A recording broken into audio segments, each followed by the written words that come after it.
सहनाववतु सहनौ भुनक्तु सह वीर्यंकरवावहै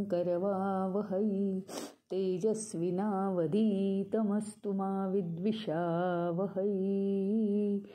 ओम शांति शांति शांति। अखंडमंडलाकारं व्याप्तं येन चराचरं तत्पदं दर्शितं येन तस्मै श्री गुरवे नमः। अज्ञानतिमिरान्धस्य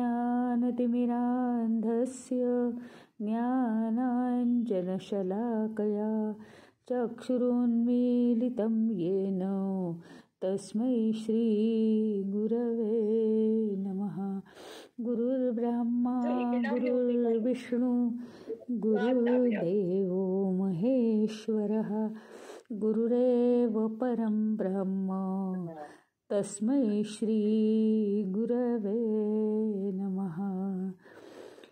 स्थावरं जंगमं व्याप्तं यत्किंचित् सचराचरं तत्पदं दर्शितं येन तस्मै श्री गुरवे नमः। चिन्मयं व्यापि यत्सर्वं त्रैलोक्यं सचराचरं तत्पदं दर्शितं येन तस्मै श्री गुरवे नमः। त्वमेव माता च पिता त्वमेव बन्धुश्च सखा त्वमेव विद्या द्रविणं त्वमेव सर्वं मम देवदेव त्वमेव सर्वं मम देवदेव।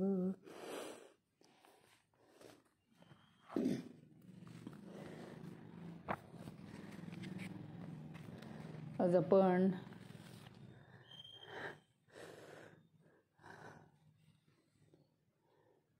सगळं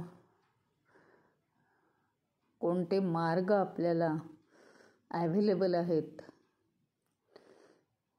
आणि ते दोनही मार्ग नाही आचरले तर काय होतं हे आपण पाहिलं. आणि आता आजपासून त्या चैतन्याचं नेमकं वर्णन काय आहे आणि चैतन्याचं वर्णन आम्ही तर आजपर्यंत ऐकलेलं आहे, मग काय ऐकायचं असं नाही आहे. ते हे जे वर्णन आहे इथे मुद्देसूद उपनिषदाच्या भाषेमध्ये हे वर्णन दिलेलं आहे की ते चैतन्य म्हणजे कसं आहे त्याचं वर्णन हे आत्तापर्यंत ऐकलं त्याच्यापेक्षा अत्यंत वेगळं आहे. खऱ्या अर्थाने संक्रमण झालेलं आज संक्रांतीच्या दिवशी. आणि म्हणून आज आपण एकदम उच्च अशा विषयामध्ये पदार्पण करत आहोत. तर तो मंत्र असा म्हणतोय, आपण थोडासा बघितला होता तरी पण परत पाहू त्याचा शब्दार्थ वाच्यार्थ आणि मग त्याच्या सखोल अर्थाकडे जाऊ. अनेजदेकं मनसो जवीयो नैनद्देवा आप्नुजन् पूर्वमर्षत् तद्धावतोऽन्यान्येति तिष्ठत् तस्मिन्नपो मातरिष्वा दधाति. अनेजत् एकम. अनेजत याचा अर्थ अचल. अचल असं एकमेव तत्व आहे ते. आणि तरीसुद्धा कसं आहे ते अचल जरी असलं तरी मनसहा जवीयः. आपण म्हणतो की मनाची स्पीड ही अत्यंत म्हणजे सगळ्यात जर काय पृथ्वीवर गतिशील असेल तर ते मन एका क्षणात इकडून तिकडे धावतं. त्या मनाच्याही पलीकडची गती आहे. आता इथे आपल्याला डाऊट येणारच आहे की अचल म्हटलेलं आहे म्हणजे हालत नाही. आता आत्मतत्वाची किंवा चैतन्याची व्याख्या ही अशीच असते की ते शब्द कुठलेही तुम्ही वापरा ते कळणारच नाही आहे तुम्हाला. त्यामुळे इथे एक शब्द म्हटलेला आहे की ते अचल आहे. अचल म्हणजे ते चालत नाही. मग त्याची स्पीड कशी काय आहे? गतिमान वस्तूला स्पीड असते. मग त्याची गती मनाच्या गतीपेक्षा जास्त कशी? हळूहळू आता ते क्लिअर होणार आहे. न एनत देवा, न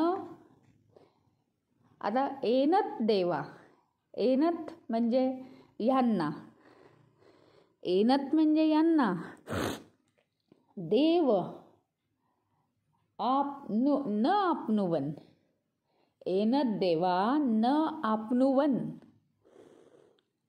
यांना देवगण किंवा देव ईश्वर हे न आपनुवन जाणू शकत नाहीत.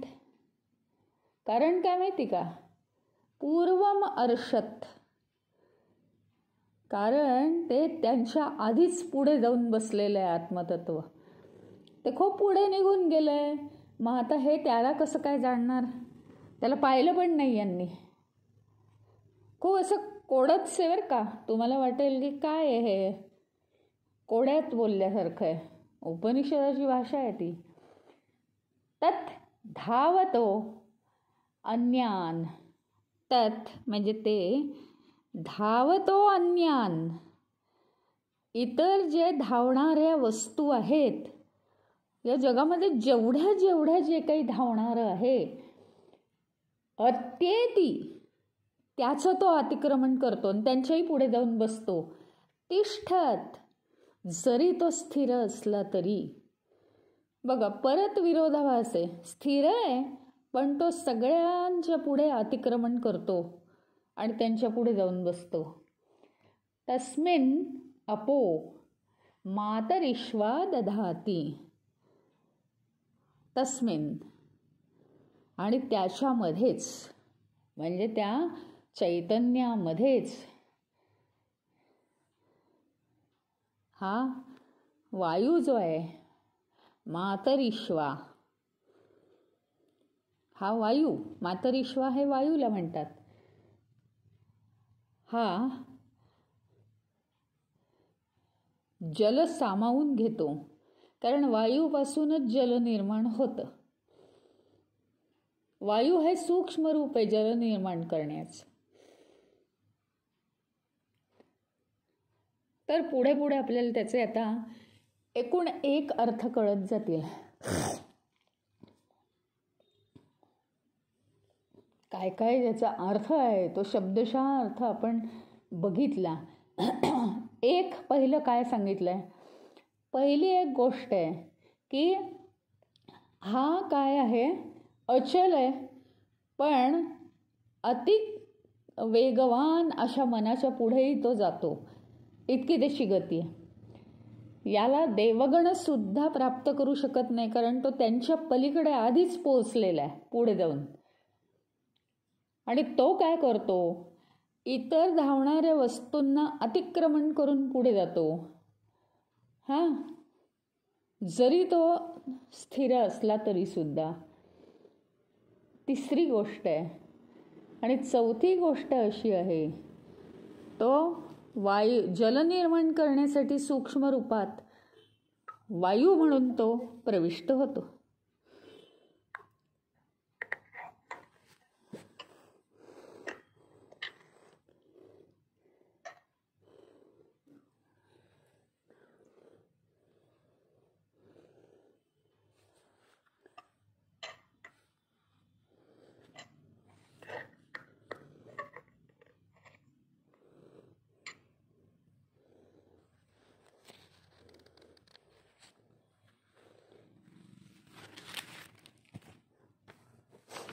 ऑडिओ बंद आहेत ना?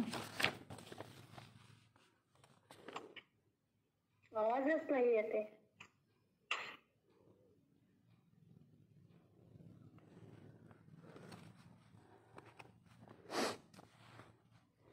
आता इथे आत्म्याचं वर्णन चालू झालंय. सगळ्यांचे ऑडिओ बंद आहेत ना. आत्मा कसा आहे? अचल आहे.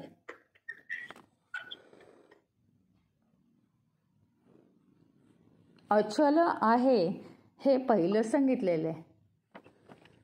त्याचं कारण आहे, तो पहिला शब्द आहे अनेजत. अनेजत म्हणजे अचल. आता तो अचल आहे. सगळ्यांचे ऑडिओ चालू नाही, बंद नाही आहेत बरं का. आत्मा अचल आहे.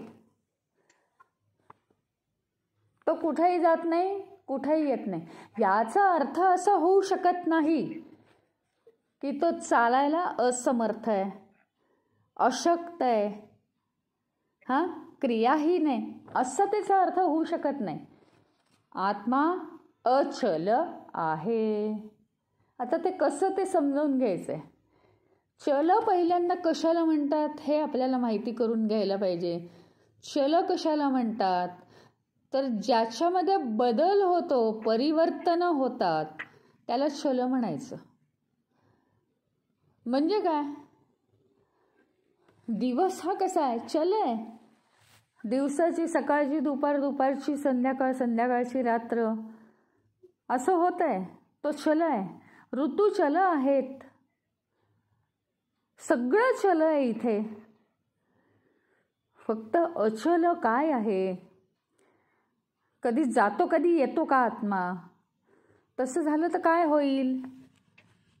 सगळंच कठीण होऊन जाईल. मग आता बघा की आत्मा अचल आहे. याचा अर्थ त्याच्यामध्ये बदल होत नाहीत, त्याच्यामध्ये परिवर्तन होत नाही, त्याच्यावर कशाचा परिणाम होत नाही. म्हणजे आत्मा अचल आहे. अचल म्हणजे स्थिर. कोणत्याही गोष्टीचा परिणाम न होणं म्हणजे अचल. मग त्याच्यामध्ये चलन का नाहीये हे तत्वतः आपल्याला जाणून घ्यायला पाहिजे. चलन हे त्याचं 2 प्रकारचं आहे बरं का. चलन त्याच्यामध्ये का नाहीये? एक तर सगळ्यात मूळ कारण म्हणजे तो स्थिर नाहीये का? तो स्थिर आहे. तो स्थिर आहे म्हणून त्याच्यात चलन नाहीये. दुसरी महत्वाची गोष्ट आपल्या लक्षात येईल, कोड्यासारखं टाकलेलं आहे, अक्षरशः कोड्यासारखं, की सगळीकडे तो पसरलेला आहे बरं का. सगळीकडे पसरलेला आहे. तर काय होईल? त्याला कुठे जावं आणि यावं नाही लागत की चला इथे आता नवीन निर्मिती झाली आहे, एक बाळ जन्माला आलंय, आता तिथे आपल्याला जायचंय, असं आत्म्याला नाही करावं लागत. तो सर्वत्र व्यापलेला आहे. आता हे बघा, एखाद्या डब्यामध्ये किंवा पोत्यामध्ये गहू वगैरे भरतो आपण. मग ते पोतं हलवून हलवून हलवून अजून त्यात जागा होते, अजून खूप गहू भरतो. त्याप्रमाणे आपण जर दूध भरलं एखाद्या भांड्यात, तर ते काय दूध हलवावं लागतं आपल्याला? नाही, ते सगळीकडे सारखं पसरतं. थोडंसं क्लिष्ट उदाहरण हे समजून घ्या म्हणजे कळेल की आत्मा हा अचल का आहे. तर कोणत्या अर्थाने अचल म्हटलेलं आहे मी इथं हे सांगण्याचा मी प्रयत्न करते की गहू ही गोष्ट काय आहे? गहू ही गोष्ट काय आहे? स्थूल आहे ना, स्थूल आहे ते. त्याच्यामुळे ते थोडंसं आपल्याला हलवून हलवून बसवावं लागतं. मग ते जास्त भरलं जातं त्याच्यात. त्यापेक्षा सूक्ष्म द्रवपदार्थ आहे. त्यामुळे तो काय आहे, तो अजून व्यापलेला आहे सगळीकडे. गहू हे सगळीकडे व्यापत नाहीत, सगळीकडे व्यापून नाही राहत ते. पण पाणी किंवा दूध तुम्ही भरा एखाद्या भांड्यामध्ये, तर ते हलवावं नाही लागत आपल्याला, त्या आधीच सगळीकडे व्यापलेलं आहे. आणि त्याही पलीकडे म्हणजे वायू.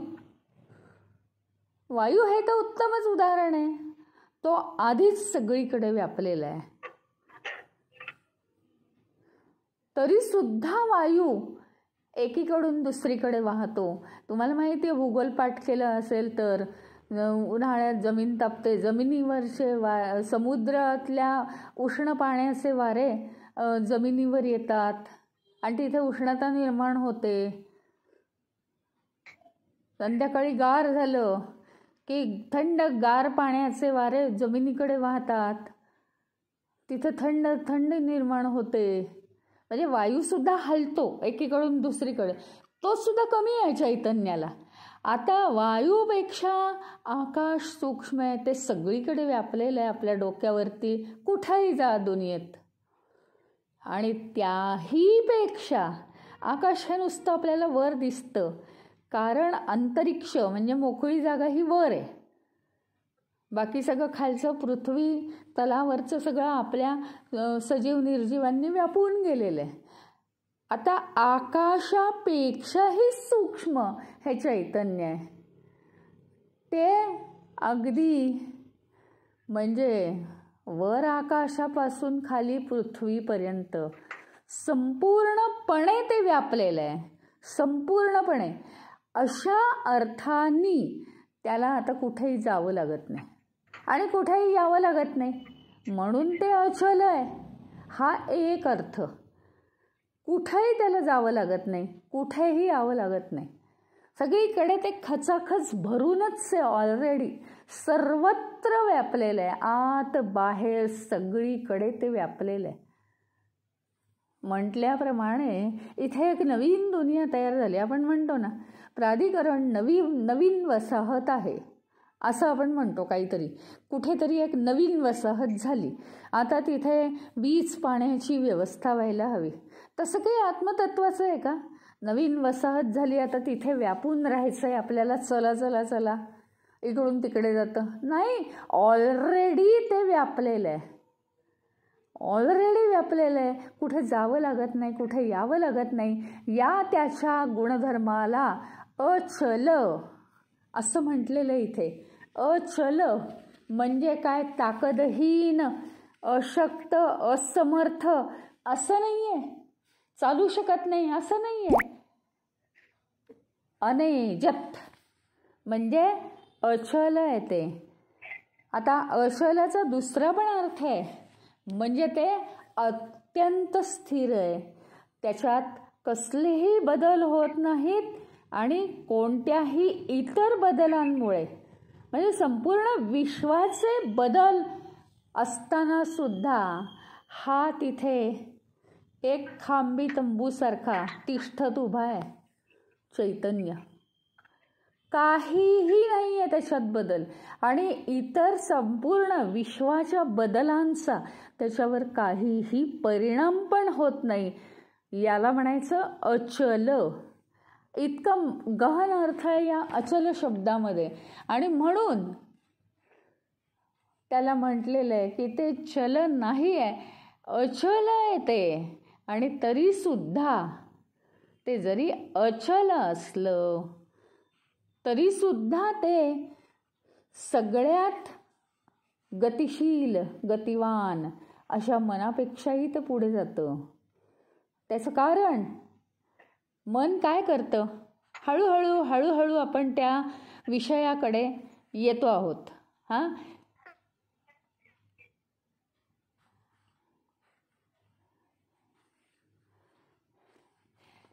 एक पहिली गोष्ट आहे की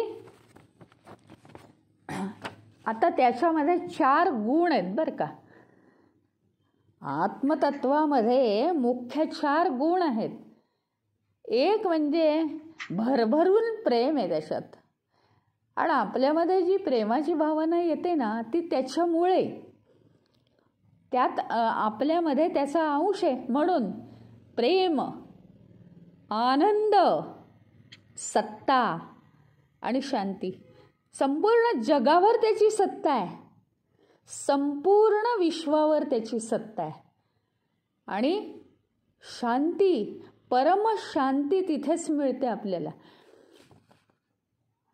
हे जे 4 गुण, या 4 गुणांनी त्यांनी संपूर्ण विश्वाला व्यापून टाकले. 4 गुणांनी युक्त असा एक धागा त्यांनी बनवलाय. कोणता? प्रेम, आनंद, सत्ता आणि शांती. तो बघा, आता पतंगीचे दिवस आहेत. तो मांजा असतो ना, तो काहीतरी काच वितळवून त्याच्यात उडवतात आणि तो पतंग काटायला वगैरे उपयोगी पडतो तो. हां, आता हा असा आहे. तर तसा एक धागा, म्हणजे असं उदाहरण घ्या तुम्ही, की असा एक धागा चैतन्याने निर्माण केलाय. तो धागा 4 गोष्टींमध्ये बुडवून एकदम न तुटणारा करून टाकलाय. प्रेम, आनंद, सत्ता आणि शांती. संपूर्ण विश्वामध्ये काहीही झालं तरी परत शांती निर्माण होते. आनंद तर आहेच आणि प्रेमही राहतं. सत्ता त्याचीच चालते, कायम कायम त्याचीच सत्ता चालते. आणि संपूर्ण विश्व या धाग्यामध्ये, या 4 गुणांमध्ये बुडवून धागा बनवलाय. आणि त्या धाग्यामध्ये संपूर्ण जगाला त्यांनी बांधून काढलेलं आहे. हे असंच म्हटलेलं नाही आहे.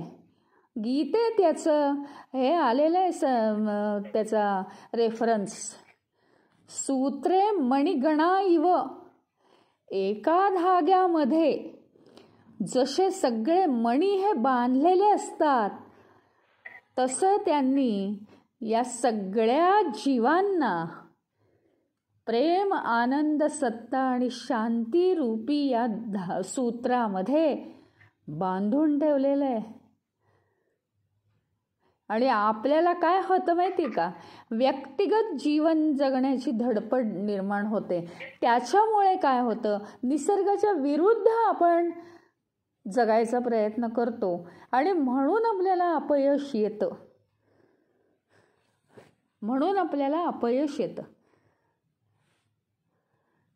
निसर्गाचा स्रोत कुठे वाहतोय? सगळे एकत्र बांधलेले आहेत. आणि म्हणून आत्तापर्यंत आपण प्रत्येक वेळी कशाला महत्त्व दिलेलं आहे, तर ज्याप्रमाणे व्यष्टी वैयक्तिक जीवन, त्याप्रमाणे तितकंच किंवा किंबहुना त्यापेक्षा जास्त महत्त्व आपण समष्टी जीवनाला दिलेलं आहे. ते एवढ्यासाठी की समष्टी जीवन हे अत्यंत महत्त्वाचं आहे. कारण आपण समष्टीमध्ये धाग्याने बांधल्या गेलेलो आहोत. ज्या वेळी हा समाज उच्च स्थितीला उठेल, तेव्हाच आपण उच्च स्थितीला जाऊ शकू. आता पहिलं जे होतं, पहिला जो गुण होता त्याचा अनेजत, म्हणजे स्थिर आणि मनापेक्षाही गतिवान. तर पहिला जो स्थिर, अचल या गुणाबद्दल आपण बोललो. आता दुसरं, मनापेक्षा सुद्धा त्याची गती का आहे, मनापेक्षा सुद्धा जास्त गती कशी काय? एकदा आपण एखादी वस्तू बघितली तर काय होतं? एकदा जर आपण एखादी वस्तू पाहिली तर नेमकं काय होतं? आपल्या मनामध्ये ती एकदम ठसून राहते. आणि त्याबद्दल कोणीही काही बोललं की गेलं क्षणात मन तिकडे, आपल्यामध्ये त्या वृत्ती उठतात आणि आपलं मन तिथं पोहोचतं त्या विषयावरती. ही झाली मनाची स्पीड. पण ते काय म्हणतात की मनापेक्षा या आत्मतत्वाची गती जास्त आहे. मग खरं तर म्हटलं तर अचल आहे म्हणजे वेगाचा अभाव आहे का तिथे? वेग नाहीच आहे का त्याला? तर तसं नाही आहे. आपल्याला काय हे कळणं कठीण आहे. एक तर चैतन्य अचल आहे म्हणजे त्याला कुठे जावं लागत नाही म्हणून ते अचल आहे, किंवा त्याच्यावर काही परिणाम होत नाही म्हणून अचल आहे. पण अत्यंत गतिशील आहे. म्हणजे खरं म्हणजे या सृष्टीमध्ये अत्यंत गतिशील काय आहे तर आपलं मन आहे. आणि त्या मनापेक्षा सुद्धा आत्ताच म्हटल्याप्रमाणे मनाने आपण त्या विषयापर्यंत कसं पोहोचतो, तर जी वस्तू आपण बघितली आहे ती वस्तू किंवा ती गोष्ट, ती व्यक्ती, काहीही म्हणा तुम्ही, ती कुठे जगाच्या कानाकोपऱ्यात कुठंही असेल, तर ती एकदा आपण पाहिलेली असल्यामुळे, कुठे फोटोत का पाहिला पण पाहिलेलं असल्यामुळे त्याची कल्पना आपल्याला असते. तर काय होतं, एखादी पाहिलेली गोष्ट आपल्या स्मरणात राहिलेली आहे, स्मृतीमध्ये आहे आपल्या, ती स्मृतीमधून आपल्याला दिसायला लागते. मग आपल्यामध्ये वृत्ती तयार होतात. आपल्यामध्ये वृत्ती जागृत झाल्या की आपलं मन इंद्रियांसह, इंद्रियांशिवाय दोन्ही तिथं पोहोचू शकतं. ह्याला आता वेळ फारसा लागत नाही, क्षणात होतं. पण हे आत्मतत्व हे अचल असल्यामुळे ते एकतर सर्वव्याप्त आहे, ते आधी तिथं पोचलेलंच आहे ना, त्याला काही करावंच लागत नाही, का वृत्ती निर्माण कराव्या लागत नाही, काहीच नाही करावं लागत. सर्व व्याप्त आहे आत्मतत्व. त्याच्यामुळे काय आहे माहिती का, माझ्या मनाला स्पीड जास्त आहे, माझं मन लवकर पोचतं विषयांपर्यंत, हे म्हणणं अत्यंत चुकीचं आहे. हे मनच अत्यंत गतिशील, मनच मुळी चैतन्याच्या प्रभावामुळे कार्यरत होतं. ते चैतन्य तिथे आधीच पोहोचलेलं आहे, सर्वव्याप्त आहे ना.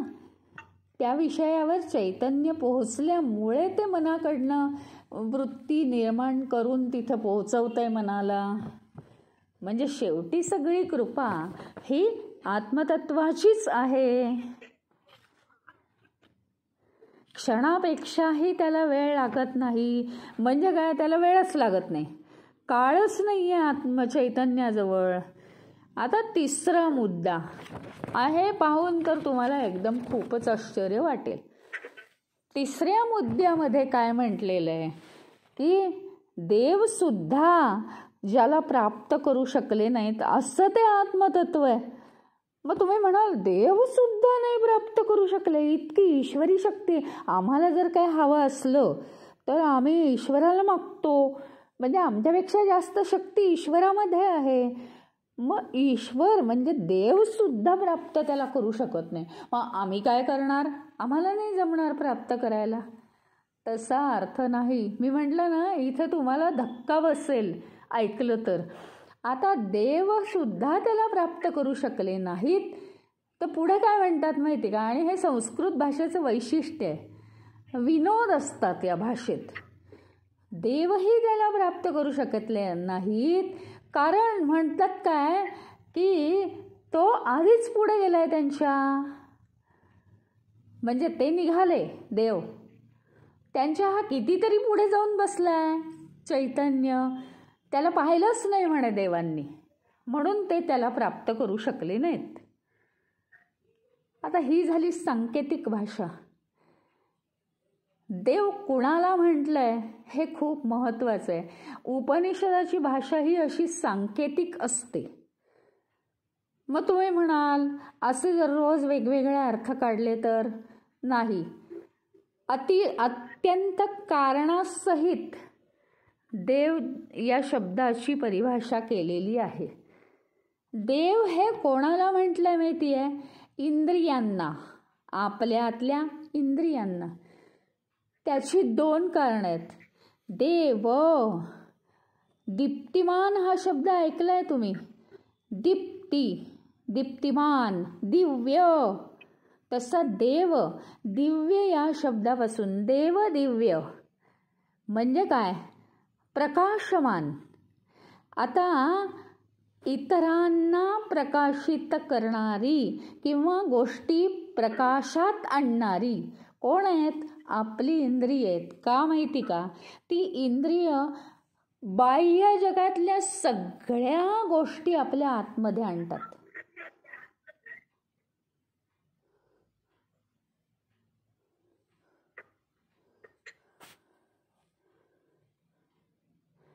बाह्य जगातल्या सगळ्या गोष्टी ती इंद्रिय आपल्यापर्यंत आणतात आणि त्याप्रमाणे आपला व्यवहार चालतो. कुठे काय चाललंय, कुठे काय नाही, काय बातमी आहे आणि असं झालंय का, कुठे काय दंगल चालली आहे का, मग तिथे जाणं आपण कॅन्सल करावं का, वातावरण आणलेलं आहे का. म्हणजे ह्या सगळ्या गोष्टी तुमचा 5 जे विषय आहेत ज्ञानेंद्रियांचे, ते सगळे विषय ती ज्ञानेंद्रिय आत आणतात. आपल्या आतमध्ये आणून ती माहिती पुरवतात आपल्याला. म्हणून त्यांना देव म्हटलेलं आहे. हे एक कारण. ती ज्ञानेंद्रिय ही सगळी विश्वाची माहिती या जीवामध्ये प्रकाशित करतात, प्रकाशात आणतात. दुसरी महत्त्वाची गोष्ट, आपण जन्मभर मनुष्य काय करतो की या इंद्रियांना देव मानून त्यांना सुख देण्याचा प्रयत्न करतो. हे दुसरं कारण आहे त्यांना देव म्हणण्याचं.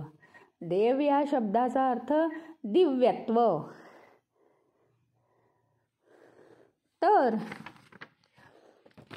इंद्रियांना देव म्हटलेलं आहे. मग आता इंद्रिय ही कुठल्याही विषयापर्यंत पोहोचतात आणि ती माहिती आतमध्ये आणतात. पण ही इंद्रिय कुणाच्या सत्तेखाली चालतात? ही इंद्रिय कुणाच्या सत्तेखाली चालतात? तर चैतन्याच्या सत्तेखाली. म्हणजे ती प्रकाशात कुणामुळे आणू शकतात? केवळ चैतन्यामुळे. चैतन्य नसेल तर ही इंद्रिय काय आहेत? जड आहेत. जड आहेत ती इंद्रिय. आणि म्हणून असं म्हटलेलं आहे की हे चैतन्य आहे, हे त्याच्या पलीकडे कधीच जाऊन पोचलेलं आहे. ही इंद्रिय ही त्या विषयापर्यंत पोचायच्या आधी इंद्रियांमध्ये सुद्धा चैतन्य आहे, इंद्रियांना जागृत करण्यामध्ये सुद्धा चैतन्य आहे आणि इंद्रिय ज्या विषयापर्यंत पोचतात तिथं सुद्धा चैतन्य आहे. सगळीकडे चैतन्यच चैतन्य. चैतन्य कुठे जातच नाही आहे, त्या आधीच विषयांपर्यंत पोचलेलं आहे आणि जे विषयांपर्यंत जात आहेत ते इंद्रिय पण चैतन्यच आहे. त्या इंद्रियांना शक्ती देणारं पण चैतन्यच आहे. आणि म्हणून इथे असं म्हटलेलं आहे की देवगणही कधीही आत्मतत्व प्राप्त करू शकले नाहीत, कारण त्या आधीच निघून गेलेले, असा त्याचा अर्थ.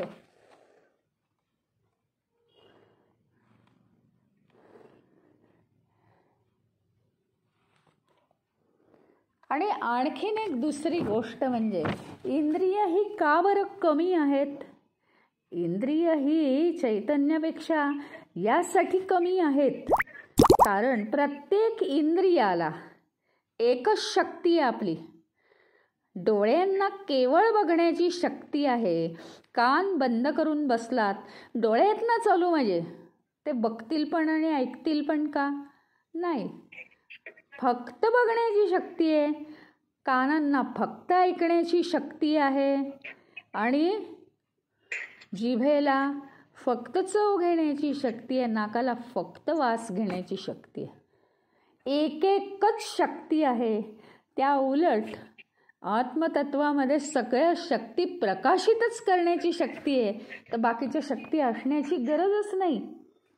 त्यामुळे इंद्रियांची ग्रहण शक्ती ही सुद्धा चैतन्यामुळेच आहे. म्हणून इंद्रियांपेक्षा चैतन्य श्रेष्ठ आहे.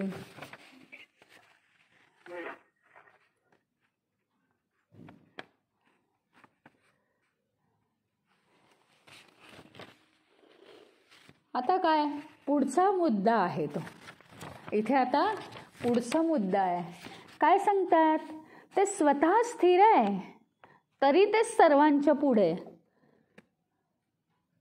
स्वतः स्थिर आहे तरी सर्वांच्या पुढे म्हणजे काय, स्थिर याचा अर्थ काय, त्याला काय हे आहे म्हणजे त्याच्यात ताकदच नाही असं नाही आहे. तरी सर्वांच्या पुढे म्हणजे ते सगळीकडे आधीच पोचलेले. हे बघा, एक उदाहरण समजा घेतलं की वाफेचं इंजिन माहिती आहे ना, रेल्वेचं वाफेचं इंजिन वाफेवर चालतं. आता ज्यावेळी ते इंजिन जातं पुढे पुढे पुढे, इंजिनाच्या पुढे वाफ जाते की नाही, पुढे पुढे ती वाफ पळते. हे आपल्या डोळ्यासमोर येत आहे की नाही. ज्या शक्तीमुळे इंजिन चालतं ती शक्ती पुढे पाहिजे आणि इंजिन मागे पाहिजे. तसंच होतं की नाही, ज्या चैतन्याच्या शक्तीवर सगळं चालतं ते चैतन्य सततच सगळ्यांच्या पुढे असतं. एवढं समजावून घेतलं तरी बास आहे. इंद्रियांनाही तेच चालवतं, विश्वालाही तेच चालवतं आणि म्हणून त्याला कोणीच जाणू शकत नाही. कसं आहे पहा, त्याने निर्माण केलेलं आहे. हां, त्याने निर्माण केलेलं आहे. ज्याने निर्माण केलं आहे त्याला निर्माण केलेल्या वस्तूंचं सगळं माहिती आहे की नाही. आता एखाद्या डायरेक्टरने कंपनी काढली, त्याला प्रत्येक डिपार्टमेंटमधल्या सगळ्या लोकांची व्यवस्थित माहिती आहे. पण जे लोक आहेत त्यांना डायरेक्टरची माहिती असेल का, नाही, शक्य नाही आहे. एक तर इथे काय आहे माहिती का, सत्ताधारी कोण आहे याचा प्रश्न येतो. दुसरी गोष्ट आणखीन एक काय आहे, फिजिक्सच्या नियमानुसार की कोणतीही स्थूल गोष्ट सूक्ष्म गोष्टीला जाणू शकत नाही, सूक्ष्म गोष्ट स्थूल गोष्टीला जाणू शकते. या नियमानुसार बुद्धी जरी सूक्ष्म झाली तरी सुद्धा आपण खूप मोठ्या मोठ्या गोष्टी जाणू शकतो. हा नियमच आहे मुळी भौतिकशास्त्राचा. आणि आत्मा हा काय आहे, सर्व व्यापक आहे, त्याच्याच प्रमाणे तो जगाचा अधिष्ठान आहे. डायरेक्टर हा फॅक्टरीचा अधिष्ठान असतो, त्याच्यावरच सगळं असतं, डिसिजन हे ते सगळं त्याच्यावर चालतं. कितीही तो लोकांशी विचार विनिमय करू दे, त्याचा निर्णय अंतिम असतो. तसं चैतन्य हे काय आहे, अधिष्ठान आहे विश्वाचं. त्याच्या अस्तित्वातच सगळे व्यवहार चालतात. त्याचं जर अस्तित्व नसेल तर सगळं काय होईल, जड होईल की नाही, जड होईल. आणि आत्मतत्व हे किती महत्त्वाचं आहे यातली शेवटची ओळ अत्यंत महत्त्वाची आहे. तस्मिन् अपो मातरिश्वा दधाती. काय आहे मातरिश्व, हे वायूला म्हटलेलं आहे. वायूला म्हटलेलं आहे ते मातरिश्व. का बरं, काय आहे माहिती का, सगळ्यांमध्ये, प्रत्येक जीवामध्ये, सगळ्या जीवांमध्ये काय आहे, वायू हा प्राणरूपाने राहतोय, म्हणजे त्याचं जीवनच झालं ना ते. आणि तो वायू जर वाहिला नाही त्या जीवामधून तर काय होईल. पण हा वायू सुद्धा केवळ आणि केवळ चैतन्याच्या अधिष्ठानामुळे तो वायू वाहतोय. इतकं या चैतन्याचं महत्त्व आहे.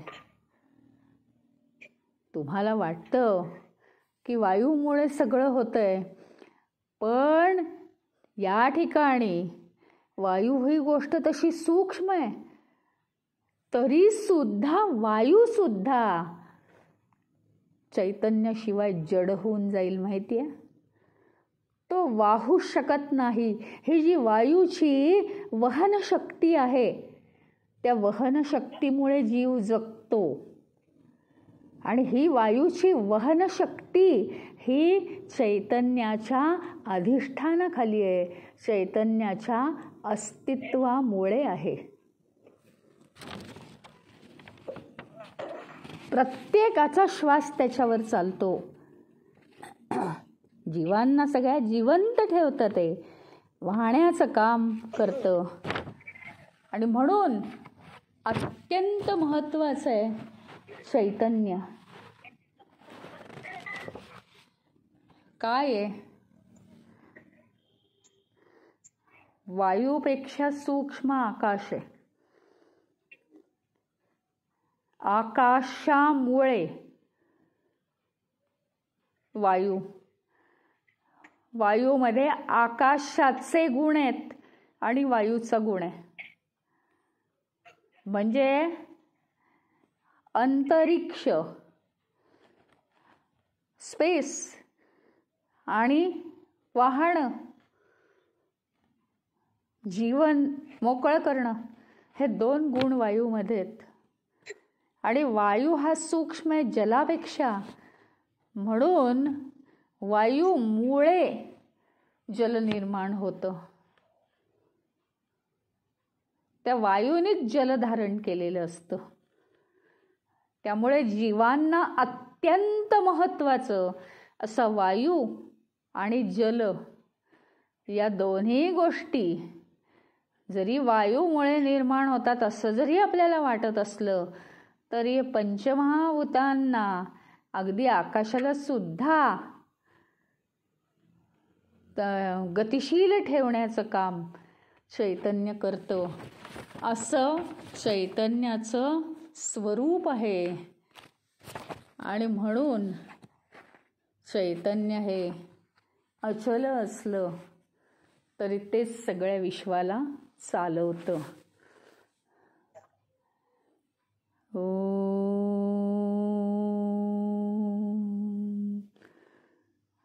ओम पूर्णमदः पूर्णमिदं पूर्णात् पूर्णमुदच्यते पूर्णस्य पूर्णमादाय पूर्णमेवावशिष्यते. ओम शांति शांति शांति. हरि ओम. श्री गुरुभ्यो नमः.